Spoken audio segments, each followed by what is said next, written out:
ان کو کہہ رہے ہیں کہ وہ کافروں کی زوجہ تھی، نعوذ باللہ۔ تو یہ کون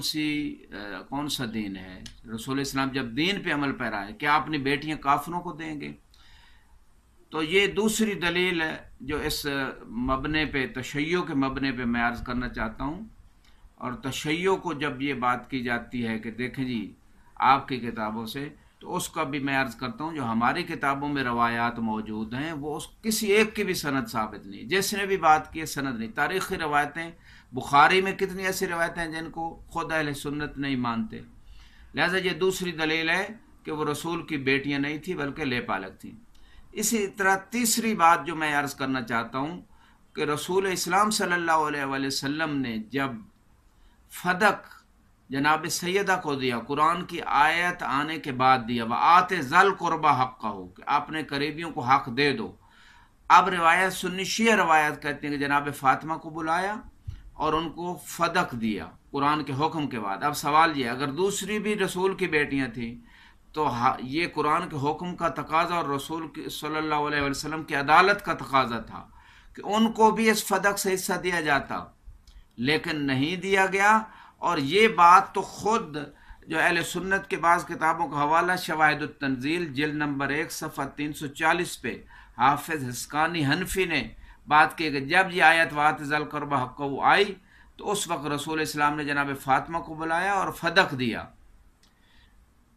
اسی طرح اور حوالے ہیں۔ تو مختصر یہ کہ اگر رسول اسلام کوئی اور بیٹی تھی تو ان کو بھی یہ فدق میں حصہ ملتا۔ اور جناب فاطمہ کی اولاد اِنَّا أَعْطَيْنَاكَ الْكَوْثَرَ جب آس تانے دیتا تھا رسول اسلام کی بعثت کے بعد، جب 2 بیٹے آپ کے فوت ہو گئے بعثت کے 2 سال بعد، تو ابتر ہونے کا یعنی بے نسل ہونے کا تانا جب آس دیتا تھا، تو اس وقت اللہ نے سورہ کوثر نازل کی کہ ہم نے جناب فاطمہ کے ذریعے سے آپ کو ایسی نسل عطا کی ہے کہ جو قیامت تک جاری رہے گی، جس کا انتہا نہیں ہے۔ اگر دوسری بھی بیٹیاں تھیں تو ان کی اولاد کہاں ہے؟ اور اتنے زیادہ فضائل جناب فاطمہ جو احادیث میں ہیں اور قرآن میں ہیں۔ قرآن میں باقاعدہ کتابیں لکھی گئی جو آیات بی بی کی شان میں آئی۔ آیت تطہیر لے لیں،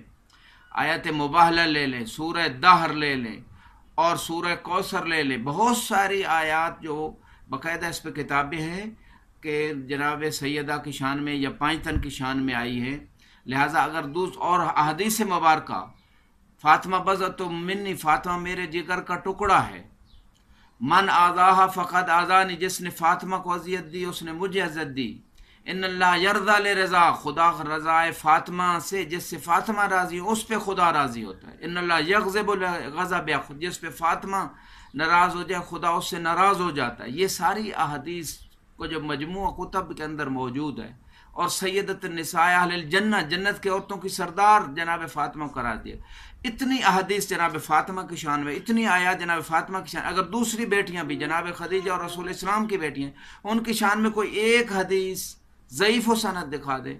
ان کی شان میں کوئی ایک آیت دکھا دے جو بنات والا وہ حکم جو لیا جاتا قرآن سے، دیکھیں جی یہاں بنات کا صیغہ استعمال ہوا ہے کہ اپنی بیویوں اور بیٹیوں سے کہہ دے کہ وہ پردہ کریں، تو یہ جو استدلال کیا جاتا ہے یہ تو صیغہ آیا مباہلہ میں بھی جمع کا صیغہ، کئی مرتبہ قرآن میں جمع کا صیغہ آتا ہے، اِنَّا نَحْنُ نَزَّلْنَا الذِّکْرَ وَإِنَّا لَهُ لَحَافِظُونَ، مصداق ایک ہی ہوتا ہے۔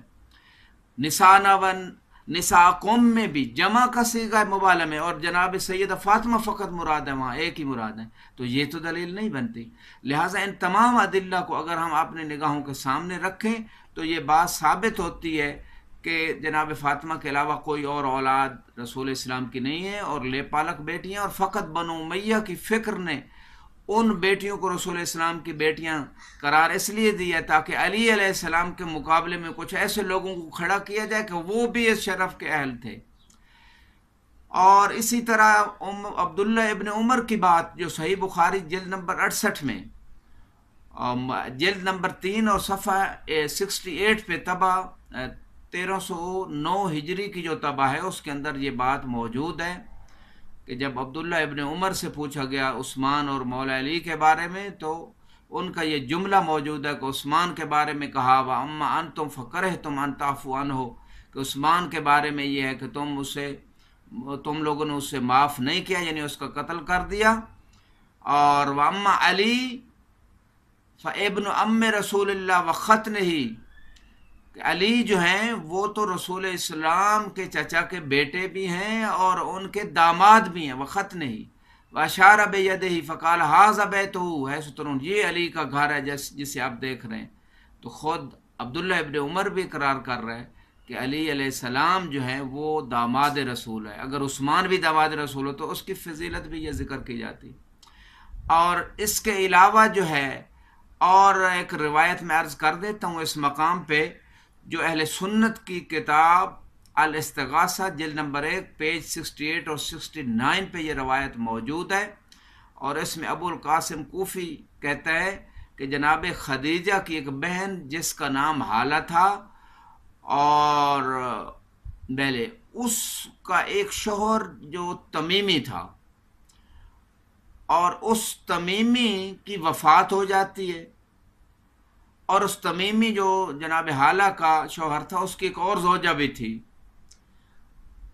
اور اس دوسری زوجہ سے جو جناب حالہ کے شوہر کی دوسری زوجہ جو سوکن تھی، اس سے 2 بیٹیاں تھیں، زینب و رقیہ، اور تمیمی مر گیا اور اس کی پہلی زوجہ بھی فوت ہو گئی۔ اب جناب حالہ جو ہیں اور وہ 2 بیٹیاں جو جناب حالہ کے شوہر کی بیٹیاں تھیں، ان کی بیٹیاں نہیں تھیں زینب و رقیہ، ان سب کو جناب خدیجہ نے اپنے پاس رکھا اور ان کے مصارف و اخراجات کو برداشت کیا۔ تو اس کے بعد یہ مشہور ہو گیا کہ یہ جناب خدیجہ کی بیٹیاں ہیں، اور لہٰذا اور حالہ بھی بعد میں فوت ہو گئی،